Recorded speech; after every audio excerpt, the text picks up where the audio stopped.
Evolution of Megalon.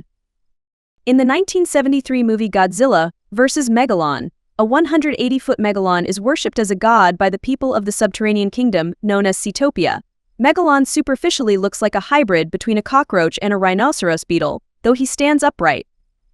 Despite being an underground creature, Megalon is strikingly colorful, with silver and gray tusks and claws and orange and black carapace and wings.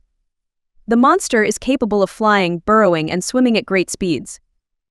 In this movie, the Seatopians unleash him on the surface world in retaliation for the damage done to Seatopia through repeated nuclear testing.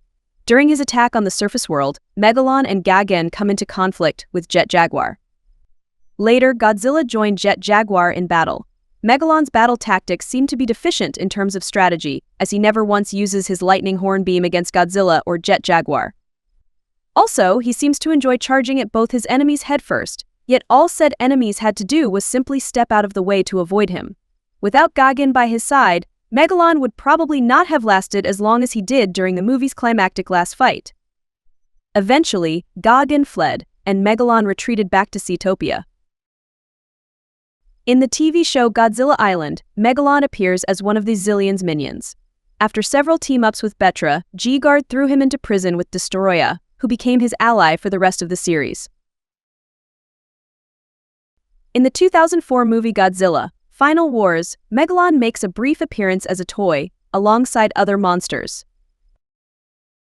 In the 2008 movie Go Godman, a Megalon figure appears in a pail of sand during a flashback of Mika Ayas's childhood.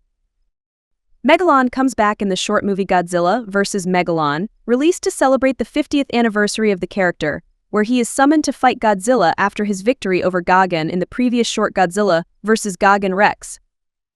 Megalon used a high-altitude dive and his drill hand to create a shockwave when he landed on the ground, which was powerful enough to level vast tracts of the city that he and Godzilla battled in.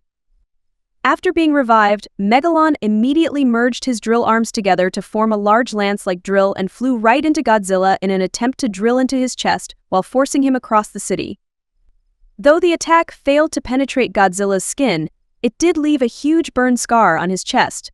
Megalon's Beast Killer laser beam wraps around and seemingly restrains Godzilla when hitting him, which also makes Godzilla stop firing his atomic breath.